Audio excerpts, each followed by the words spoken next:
WhoBob WhatPants.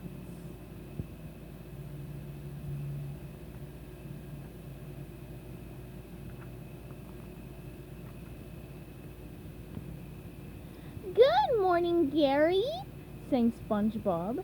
Isn't life great? He asked, picking up Gary and hugging him a little too tightly. Gary let out a loud growl. Later, on his way out, SpongeBob bumped right into his best friend Patrick. Oh, hey, Patrick. How goes it? SpongeBob asked. Great, until you showed up, muttered Patrick. That was a cake for my mom's birthday, he continued, pointing to his chocolate-covered belly. Thanks a lot. Now please, just go away.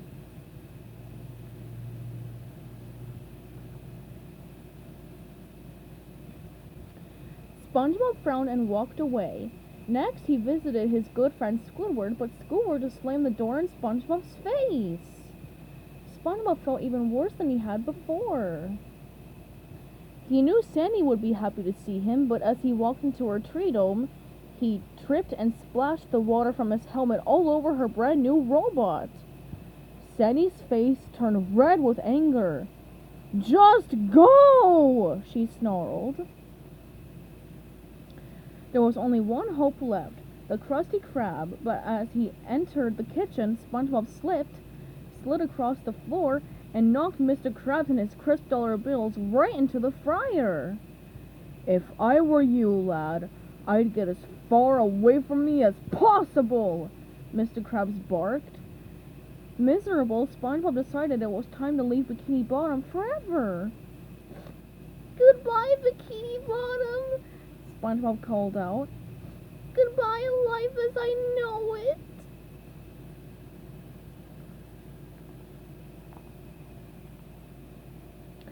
After miles of walking, SpongeBob found himself in an unfamiliar place. There were new sounds and scary creatures. It was dark, and suddenly SpongeBob heard a loud noise. Afraid, he ran away as fast as he could.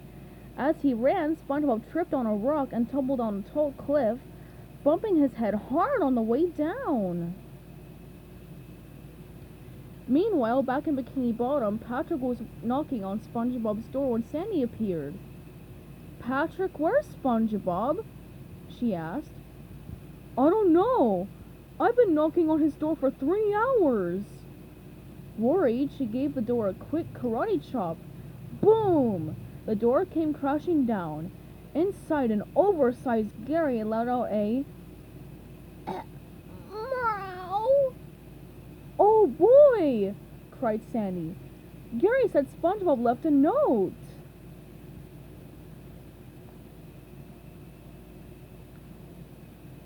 To whom it may concern, if you found this letter, that means Gary's food bowl is empty, and then it needs to be refilled.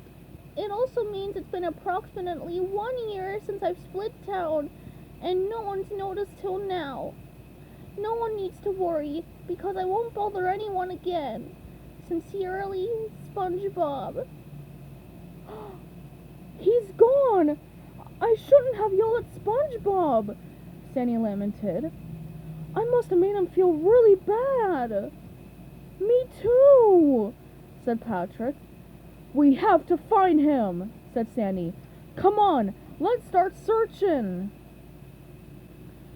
Sandy and Patrick checked the Krusty Krab. SpongeBob wasn't there, but there were a lot of hungry customers who wanted their Krabby Patties. Mr. Krabs was really worried. He knew that the Krusty Krab couldn't survive without SpongeBob.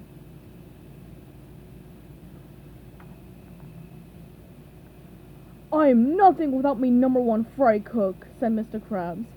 Squidward, I am ordering you to find him. If you don't, you'll be out of a job forever. But if you do find him, this jewel-encrusted egg will be yours to keep. A jewel-encrusted egg? Asked Squidward, looking longingly at the egg. My collection will finally be complete. I am on my way, sir. Back in the unfamiliar sea, SpongeBob finally opened his eyes and rubbed the large bump on his head. and he noticed two fish kneeling down looking at a pile of SquarePants. He went over to say hello.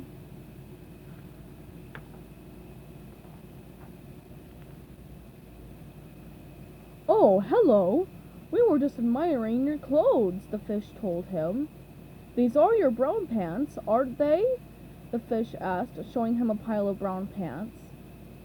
I can't remember. I don't even know my name, said SpongeBob. All I know is that I hit my head and woke up here. "That's too bad. Let's call you Cheesehead Brown Pants." Just then, SpongeBob felt something in his pockets. Hey, what's this? he said, pulling out a bottle of bubbles and a blowing wand. "Not bubbles!" shouted his new friends. Then they ran away. SpongeBob started walking. Soon he found himself in New Kelp City. Grrr. His stomach began to growl loudly. He needed food, but he didn't have a penny in his pockets. There was only one thing to do: get a job. But his fantastic bubble blowing skills made every employer run away in fear. I don't understand, thought SpongeBob. Is something wrong with this place? Or is it me?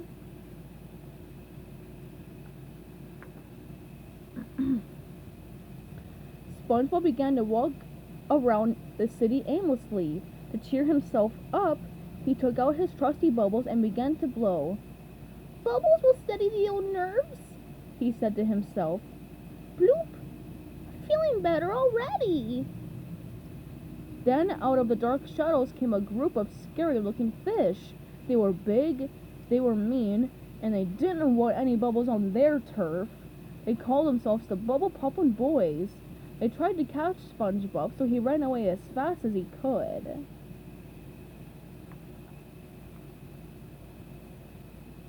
Then SpongeBob had an idea.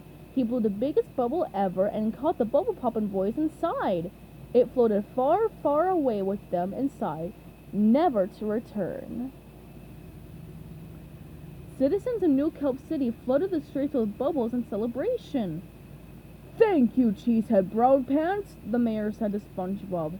"You have restored bubble blowing to the streets. I appoint you the new mayor." Meanwhile, Sandy, Squidward, and Patrick continued their search. "There he is!" exclaimed Sandy. "On the cover of that newspaper. He's mayor of New Kelp City? We've got to get there quick!"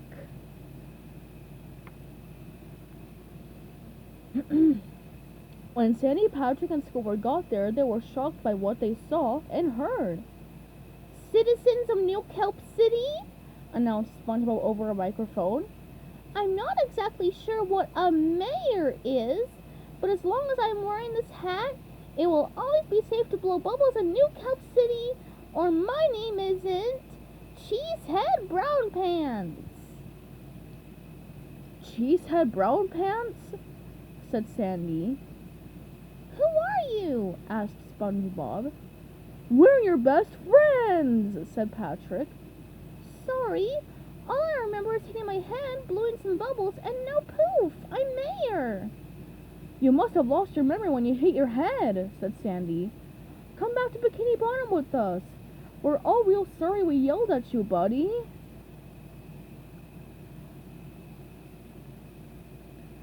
"I'm sorry," replied SpongeBob. "I can't leave. I'm late for a very important meeting." With that, SpongeBob hopped in the mayor's limousine, which was waiting for him. Good thing Squidward was in the driver's seat. "Don't just stand there," he called to Sandy and Patrick. "Get in!" And off they rode back to Bikini Bottom. "Start frying up them patties!" yelled Mr. Krabs cheerfully when he saw SpongeBob come through the door. "I was a fry cook before?" asked SpongeBob, unimpressed. "Yes, lad, the best in the business," replied Mr. Krabs proudly. "Well, I'm going back to my modest job as mayor," SpongeBob announced, dropping the spatula on the floor. "New Kelp City needs me."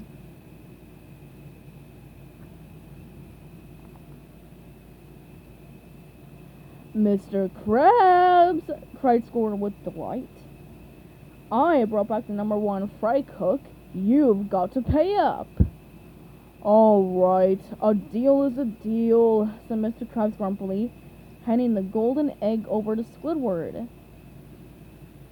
As Squidward walked toward the door staring at his prized possession, he tripped on the spatula SpongeBob had dropped.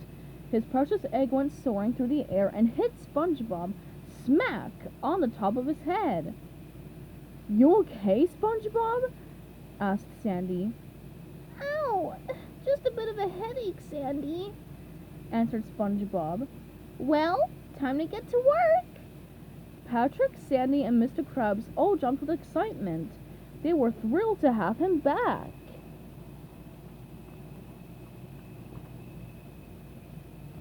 Everyone was so happy that SpongeBob was back home.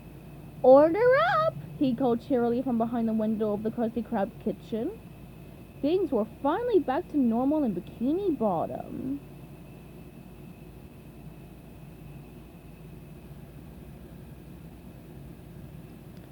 The end.